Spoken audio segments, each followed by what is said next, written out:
할렐루야. 11월 24일 화요일 묵상 말씀 시간입니다.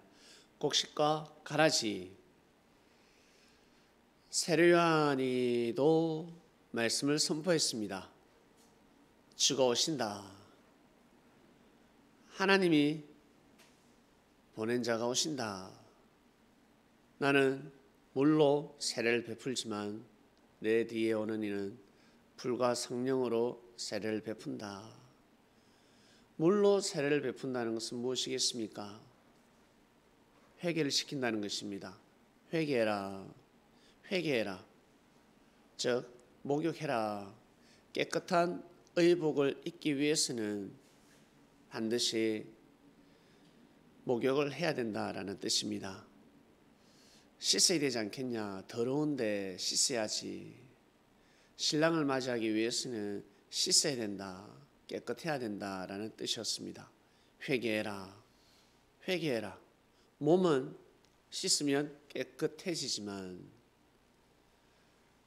마음은 몸을 씻는다고 해서 깨끗해지는 것이 아닙니다. 마음은 반드시 회개를 해야 합니다. 회개. 좋은 마음을 먹는다고 해서 회개가 되는 것이 아닙니다. 아니, 좋은 마음을 먹는다고 해서 깨끗하게 되는 것이 아닙니다.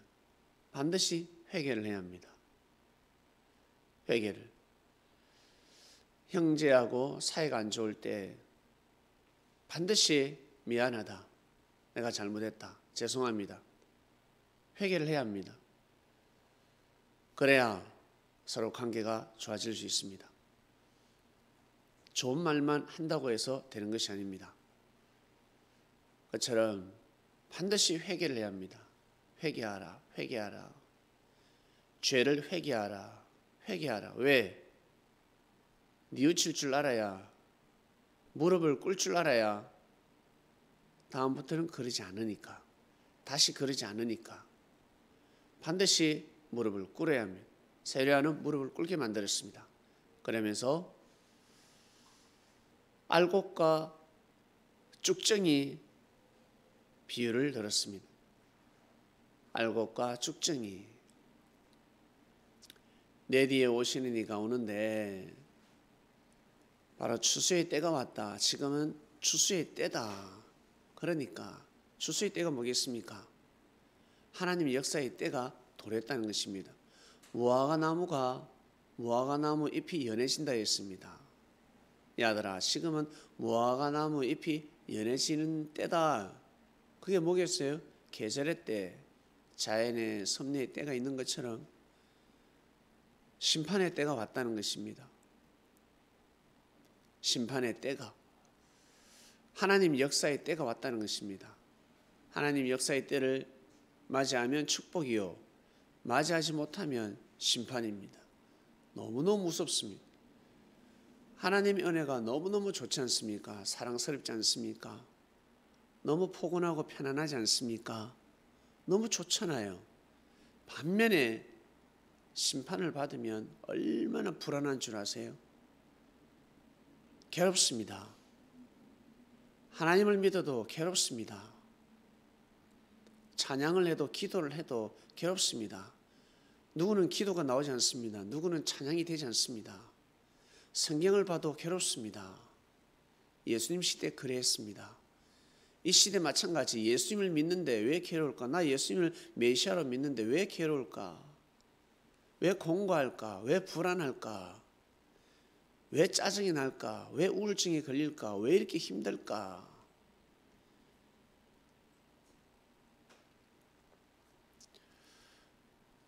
때가 도래했기 때문에 그렇습니다. 역사의 때가 있고 개인의 때가 있습니다. 반성을 해야 합니다. 뉘우쳐야 합니다. 죄가 뭔지 알아야 합니다. 어떤 죄를 범하고 있는지, 죄가 무엇인지 알아야 합니다. 진리를 듣지 않고서는 죄가 뭔지 알 수가 없습니다. 진리를 듣지 않고서는 죄를 알 수가 없습니다. 결혼을 잘못한 것이 죄라 그러면 이해가 가십니까? 믿어지십니까? 결혼에 내가 좋아하는 사람, 내 마음에 드는 사람을 하는데 그게 무슨 죄가 됩니까? 라고 할 것입니다. 예? 연애를 하는데 어떻습니까? 좋죠? 연애할 때는 위로가 되죠. 그런데 헤어지는 거 어떻습니까? 계속 위로가 되고 있습니까? 그때뿐이잖아요. 잠시 육신이 그냥 위로를 받는 겁니다.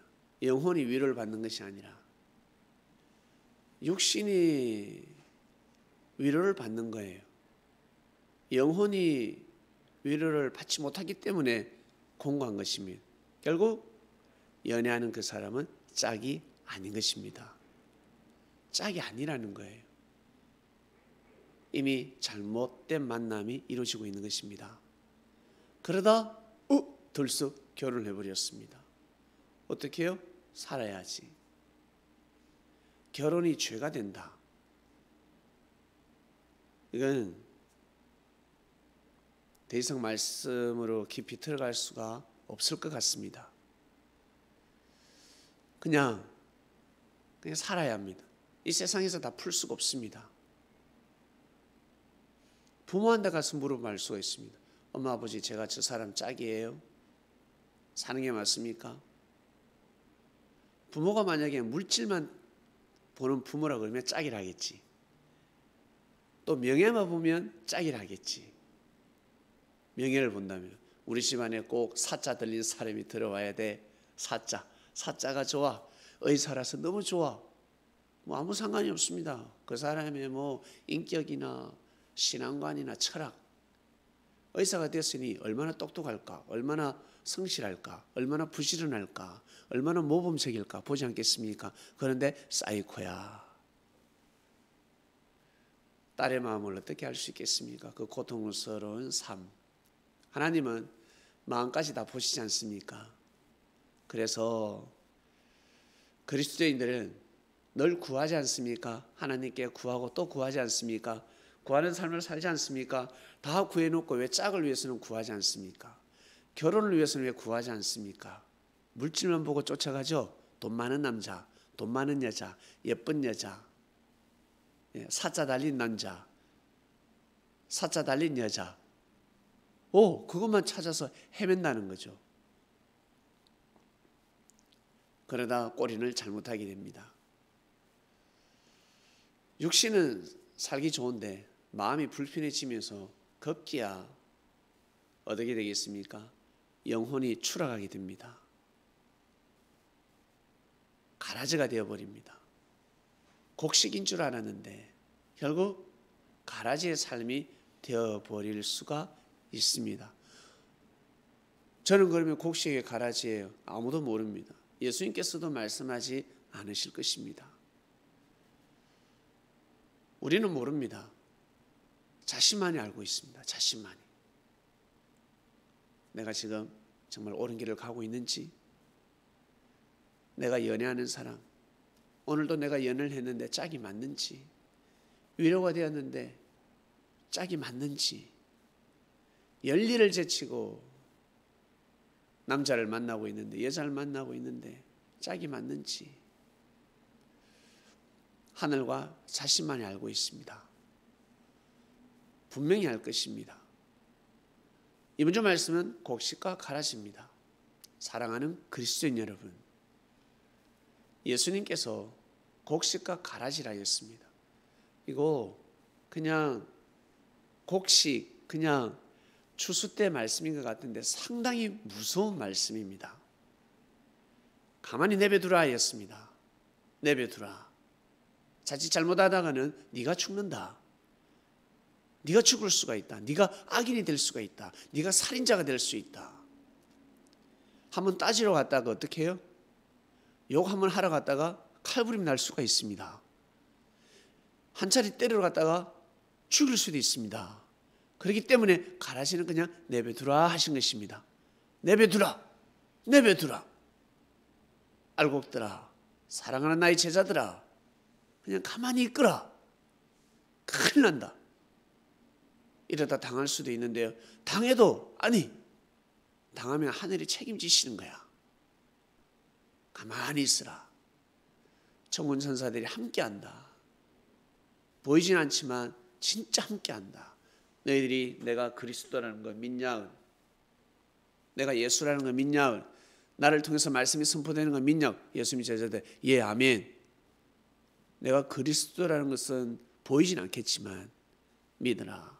내 입에서 말씀이 나가고 있다. 창세부터 감추어진 비밀을 다 털쳐내고 있다. 그 누구도 바리새인도 제사장도 그 어떤 역대왕도 그 어떤 선지자도 하지 못한 그 말씀을 전하고 있다. 그러니 믿으라 사랑하는 제자들아. 이 말씀은 반드시 땅끝까지 간다. 땅끝까지 간다. 자칭 그리스도 메시아 모든 자들이 무릎을 꿇게 될 것이요. 정통이라지만 스스로 아니 이단이구나 사이비구나 다 드러날 것이야. 사람이 너무 많은데요. 저곳은 너무 사람이 많은데요. 짝퉁 사러 많이 갑니다. 짝퉁 사러 사람들이 얼마나 많이 가는 줄 아세요? 그리고 어때요? 싸움하는데 몰리지 않습니까? 불 구경하지 않습니까? 싸움 구경, 불 구경 재밌다면서 남 잘못되는 거 어때요? 남이 해를 받고 있습니다. 구경하기 바쁩니다. 남을 헐뜯고 있습니다. 여러분 학창시절 때 칭찬하는 곳에 사람이 많이 모입니까?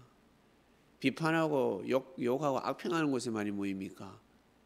칭찬하는 곳에는 사람이 모이지 않습니다. 안 갑니다. 꼴불견이라서 욕하는데 이간질하는데 모이들기 시작합니다. 모이들기 시작합니다. 칭찬하면 에이 재미없다고 하면서 일어나 버립니다. 욕을 해야 됩니다. 비진리가 난무하는 곳에 비진리가 가득한 곳에 사람이 덜 끓습니다. 엄청나게 끓을 수 있습니다. 모일 수가 있습니다.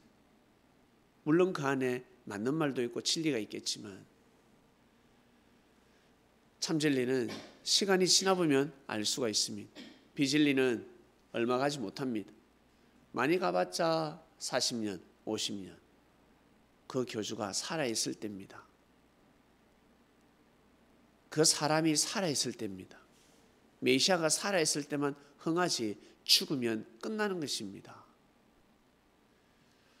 그러나 정말 곡식 같은 역사는 알곡 같은 역사는 예수님이 돌아가심으로부터 말미암아서 어때요? 더 잘 됐습니다. 이것이 바로 하나님의 섭리입니다. 추수 때 가을이라서 이 말씀이 나왔나 봅니다. 항상 이맘때가 되면 저 추수에 대한 말씀이 늘 선포가 되었습니다. 이번 주도 마찬가지 12월이 오기 전에 추수의 말씀이 나가고 있습니다. 이번 주 말씀은 곡식과 가라지입니다. 하나님 아버지 감사합니다. 곡식과 가라지, 곡식과 가라지, 알곡과 쭉정이 이 비유의 말씀이 무엇인지 알고 있습니다. 이 말씀을 통해서 조금 더 세밀하게, 좀 더 자세하게 말씀을 알고 우리의 삶을 조명하며 그리고 우리의 마음을 도끼로 쪼개고 그리고 우리의 이 더러운 마음들을 불로 태우고 회개하고 더더욱 신령한 자로 더더욱 의로운 자로 거듭나는 더더욱 알곡이 되고 더더욱 곡식이 되는 주간이 되기를 저희들은 바라고 원합나이다. 오늘도 하루를 출발합니다. 찬양을 드렸습니다. 그리고 기도를 했습니다. 그리고 말씀을 듣고 묵상을 하며 생각을 합니다. 하나님, 오늘도 귀한 삶이 되길 원합나이다. 감사를 드립니다. 예수님의 이름으로 기도드립니다. 아멘.